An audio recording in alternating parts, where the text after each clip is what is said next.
channel and be an instrument of the Word of God. Don't miss this opportunity to impact lives. Click the link in the description now and help us spread the Word of God. The Canaanite Woman, by Paul Andrew, 282. Summary. We could perhaps think that the Canaanite woman was a single mother, with a daughter who desperately needed Jesus' help. 20a. The Canaanite Woman. We could perhaps think that the Canaanite woman was a single mother, with a daughter who desperately needed Jesus' help. Jesus' reaction to this overwhelmed mother's request is very interesting. In truth, he offered no response. Her disciples certainly didn't want to have anything to do with her. It's like they said, I don't dislike her, she bothers me. That she breathes, that's all.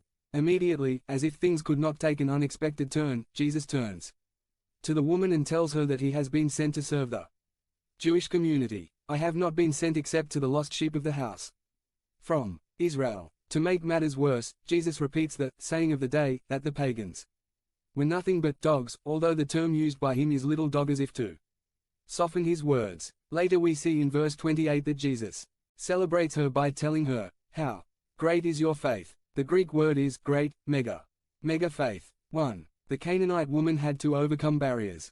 Internal barriers, sin, selfishness, pride. Eggshay represented the wrong gender, religion and nationality, but despite this, she spoke convinced that she believed that Jesus would heal her daughter.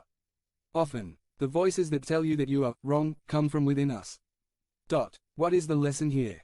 To obtain healing, you must not accept no for an answer, e.g. here is a testimony from Janice B. from Nevada. When I attended my first conference, I realized that all the old voices were haunting me. You are not good enough or smart enough.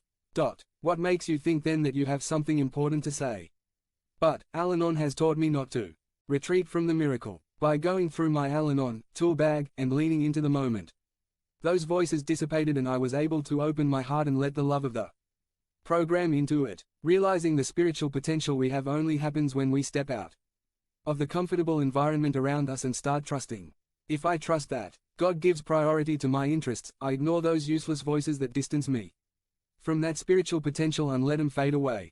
I can then allow 283 new voices to guide me forward so I can continue to pursue that potential. 2. A second lesson is not to take things personally. We are supporting actors in other people's dramas. To test her, Jesus calls her little dog, but this does not disarm the Canaanite woman at all. And he then answers, "It is true, Lord. But little dogs also eat the crumbs that fall from their master's table." And speaking of puppies, I saw a photo of a dog and a cat looking out the window, waiting by the door. Below the photo you can see that the dog says, "The master has arrived, yay." The cat says, "You are late, slave."